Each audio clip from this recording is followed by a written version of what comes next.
अस्सलाम वालेकुम। इस वीडियो को देखने से पहले हमारे YouTube चैनल को ज़रूर सब्सक्राइब कीजिए और बेल आइकॉन को ज़रूर क्लिक कीजिए ताकि आप हमारी वीडियोस देख सकें सबसे पहले। वो इन्हीं सरकारी इदारों के साथ पढ़ के जाते थे। ये अक्सर आपसे शायद मुखातिब भी हुए उनके मुस्तनसर फ़िरोज़। मुस्तनसर आपके पास अक्सर आता है, यहाँ के DPO भी रहा है। मुस्तनसर से पूछना मुस्तनसर कितने बड़े इदारों से पढ़ा है, मुस्तनसर भी आम इदारों से पढ़ के गया है।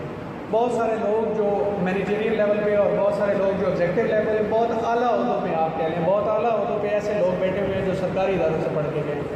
और यहाँ का जो आपका माहौल है, शायद ये आपको तो एहसास नहीं होगा, मुमकिन है, ठीक है, लेकिन ये हकीकत है कि यहाँ का माहौल पढ़ाई के एतबार से मुमकिन है। यहाँ पे कोई बड़े बेंचेस नहीं पड़े हुए, यहाँ पे कोई बड़े बड़े AC नहीं लगे हुए, लेकिन यकीन करें यहाँ का जो पढ़ाई का माहौल है वो चनाब कॉलेज जंग से कहीं भी कम भी नहीं है, बहुत बेहतर है। चनाब कॉलेज जंग का मुकाबला अगर आप जैसे स्टूडेंट से, मैं वहाँ भी अक्सर जाके, लास्ट टाइम मैं गया था वहाँ पे उनके साथ बात करने, मुझे वहाँ पे इस तरह के सवाल नहीं आए थे जिस तरह के आपसे सवाल आते हैं, और वहाँ पे मुझे इस तरह के लोगों की तशफ़ी नहीं होती थी, जवाब नहीं आते थे जिस तरह के आप बच्चे जवाब देते हो।